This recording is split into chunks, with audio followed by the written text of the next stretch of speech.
There we go. Made it out of Nathan's crack in both directions. Something you didn't expect to hear on YouTube today. This is the brand new Kia Sorento X-Line. That is our very muddy off-road course, and in this video, we're gonna see how the Sorento does off-road. Going off-road in the new Kia Sorento. I'm very excited about this. This is such a lovely car to drive on-road. Let's see how the all-wheel drive system works off-road. So, we're gonna lock the sensor diff. We've got this sandy little hill climb. I'm gonna try to make my way up it. Now, I do have to be a little bit cautious of the approach angle. Definitely picking up wheels there. Parking sensors going off. This video is brought to you by Onyx Off-Road. Check them out for all your off-road mapping needs, now with Apple CarPlay integration, which is pretty cool. Oh, and one more thing, I do apologize for the parking sensors. I had my determined face on and completely forgot they were there.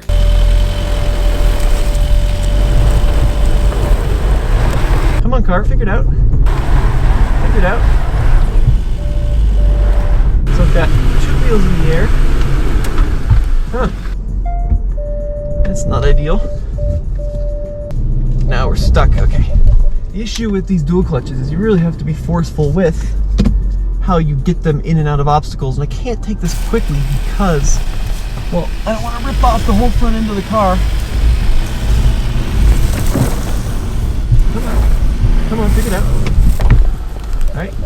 Dipping into the pit here. Grip, grip, grip, grip, grip. Grip, come on, figure it out. Come on, foot's pretty deep into it. That's the issue with the dual clutch. Come on, oh, we're so close. Starting to smell clutches now. All right, let me readjust one more time. See what it looks like from this angle. The Kia Sorento X-Line is powered by a 2.5-liter turbocharged 4-cylinder engine. And if you take a look at the sticker, it's got the torque listed, 311 pound-feet, but no horsepower. This is a all torque, no horsepower engine. Horsepower is not applicable apparently. No, it is. I just looked it up. It's over 280 horsepower, and this of course has all-wheel drive. This Kia Sorento is rolling on a set of 20-inch wheels, which look fantastic, especially in like this dark gray finish, but certainly isn't going to help us out much off-road. Certainly, if you wanted to take your Sorento off-road, a smaller wheel would definitely be the way to go. The tires aren't going to help us out much either. This is a Continental all-season. They get caked up pretty easily. Now, while we're down here, let's talk about the X-Line, which is kind of like the off-roady adventure package. The X-Line actually gives you an inch of additional ground clearance. The X-Line also gives you these really cool roof rails. They are very chunky and they don't just, hug the roof of the vehicle. They actually stick up a good amount so you can easily attach accessories like a rooftop tent. I think would look fantastic on the top of this X-Line Sorento. And I also like how they kind of stick out a little bit past the end. Gives it kind of a cool little sporty look.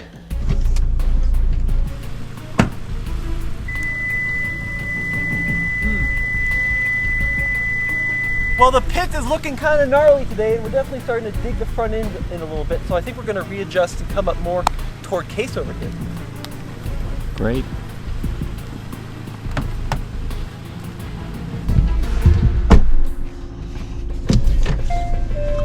So I'm struggling with, of course, not only the lack of blocking differentials, but also the torque distribution from the all-wheel drive system in general. Come on, figure it out. Should be able to get unstuck now. Kind of working the wheel, just keeping my foot planted into it. There we go. Woo-wee! That launched it pretty good. Let's see if I can kind of readjust my angle just a little bit.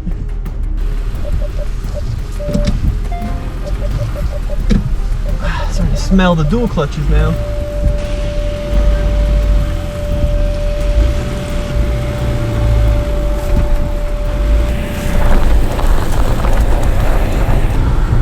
Come on, figure it out.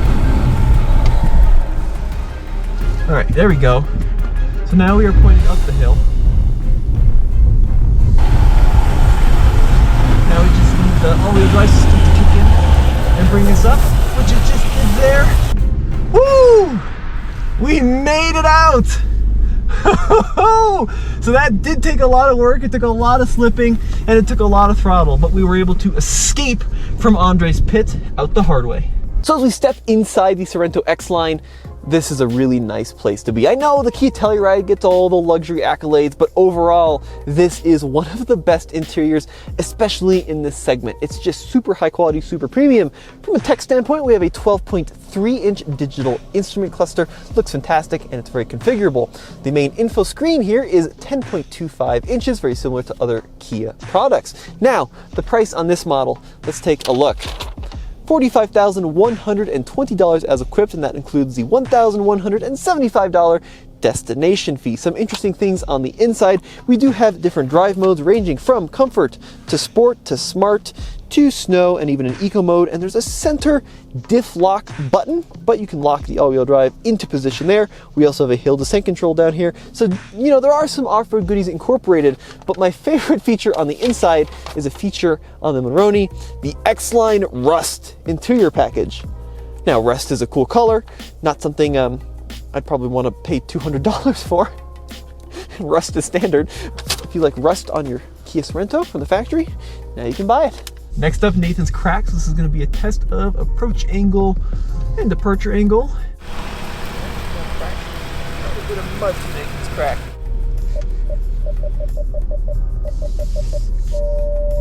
Let me see how we're doing up front. Choo-choo-choo.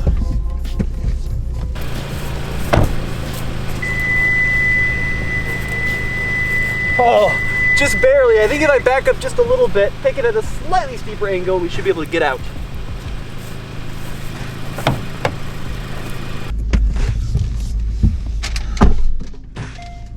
Please back up, car. Nice. Okay. Readjust just a little bit here. Ooh. All right, look at that. Now what about the departure? Okay, now can we drive out of here? There we go. So approach and departure are usable, but they're not incredible. Now the back seat of the Kia Sorento. What a cool place to spend time. This one does have the captain's chair. So we've got two, and in the back, 2 additional seats. So this is a total of a 6-seater. But of course, if you want a little bit more practicality, you can get a bench. But these captain's chairs are lovely. The quilted leather looks truly fantastic. The armrest, which you kind of fold away, also look great. And I do like the integrated phone cubbies. Nice little spot to kind of place your phone. Lots and lots and lots of USB ports back here. So one down here, we've got USBs in the backs of the seats. We also have heated seats mounted on the doors. Let's go ahead and check out the 3rd row. So what I'm going to do is hop on out here and push a little button that's going to fold that forward, and we'll try the rearmost seats. Everything goes falling down.